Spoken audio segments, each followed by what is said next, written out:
Assalamualaikum warahmatullahi wabarakatuh. Perkenalkan, nama saya Fadli As-Siddiqi dari Program Studi Ilmu Hukum Universitas Siber Muhammadiyah. Pada kesempatan kali ini saya akan mempresentasikan video tugas UAS Filsafat Ilmu dengan judul Filsafat Ilmu vs Algoritma, Kompas Etika di Tengah Banjir Informasi Digital.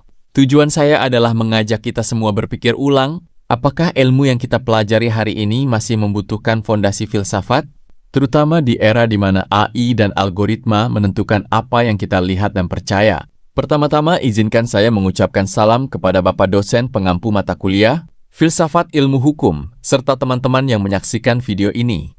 Saya memilih topik ini karena saya melihat ada kegelisahan besar di zaman kita. Kita punya akses ilmu yang sangat cepat melalui internet, ChatGPT, dan media sosial. Tapi di sisi lain, kita juga dibanjiri oleh informasi yang belum tentu benar, seperti hoax, deepfake, dan manipulasi data. Nah, disinilah peran filsafat ilmu menjadi penting untuk kita uji relevansinya. Mari kita masuk ke pengantar masalah.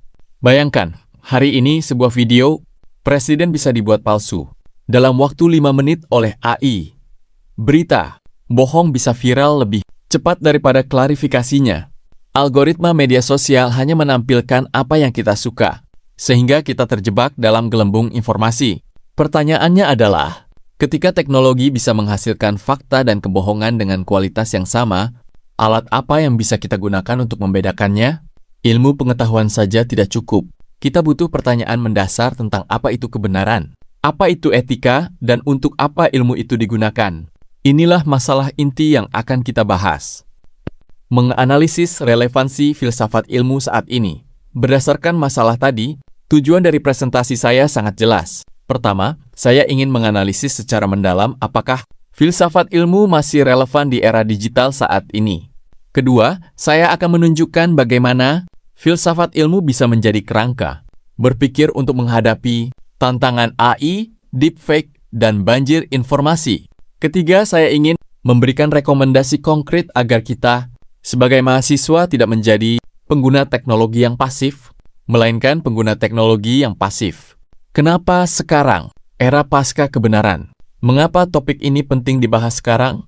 Kita hidup di era yang disebut sebagai era pasca kebenaran, di mana emosi dan opini pribadi sering dianggap lebih penting daripada fakta objektif. Filsafat ilmu adalah disiplin yang sejak awal bertanya tentang metode ilmiah, validitas pengetahuan, dan batas-batas ilmu.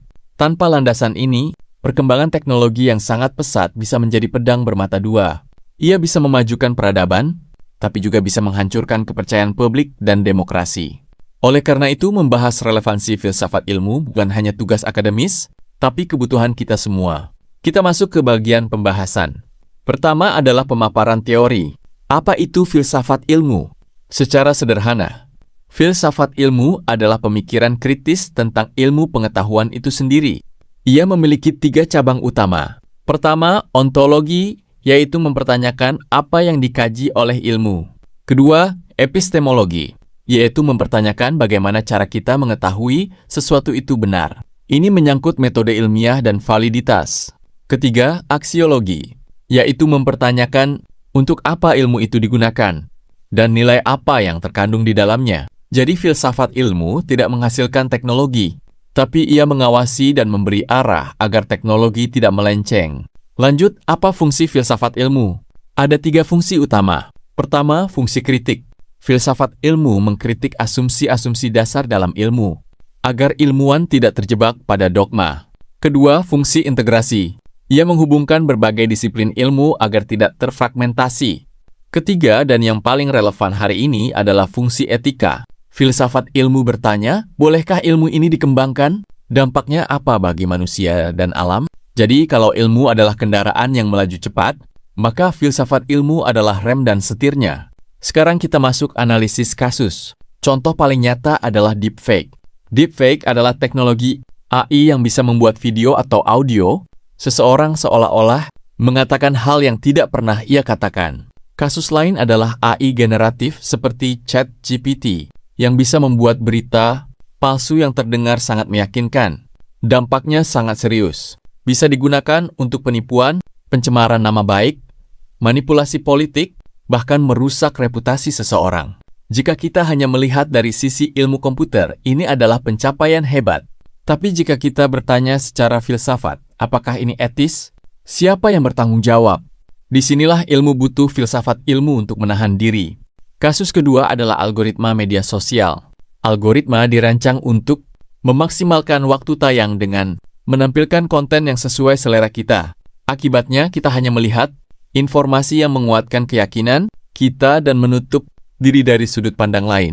Ini disebut gelembung filter atau echo chamber. Dari sudut pandang ilmu data, algoritma ini efisien. Tapi dari sudut pandang filsafat ilmu, ini berbahaya karena menghancurkan dialog, toleransi, dan kemampuan berpikir kritis. Masyarakat jadi mudah terpolarisasi dan rentan terhadap hoax karena tidak terbiasa menguji kebenaran. Untuk menguatkan argumen, mari kita lihat pendapat ahli. Filsuf sains Karl Popper memperkenalkan prinsip falsifikasi.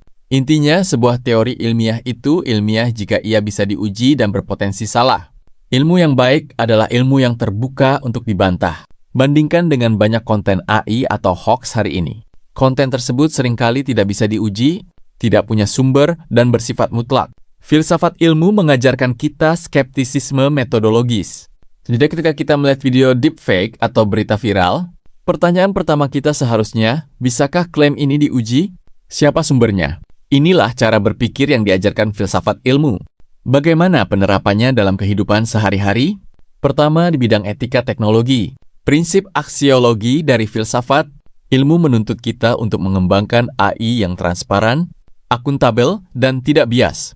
Kedua, di bidang pendidikan, kita harus membangun literasi digital yang berbasis filsafat, bukan hanya teknis. Artinya, mahasiswa tidak hanya diajarkan cara pakai ChatGPT, tapi juga diajarkan untuk bertanya, untuk apa, benar tidak, dan apa dampaknya. Ketiga, sebagai warga negara digital, kita punya tanggung jawab untuk tidak menyebarkan informasi sebelum memverifikasinya. Filsafat ilmu melatih kebiasaan berpikir ini. Mari kita buat perbandingan. Bayangkan ilmu tanpa filsafat. Ilmu, hasilnya adalah teknologi yang berkembang sangat cepat, tapi tanpa arah dan tanpa etika.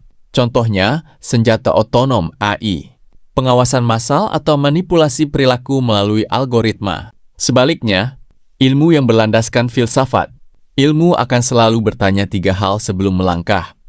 Apakah ini benar? Apakah ini baik?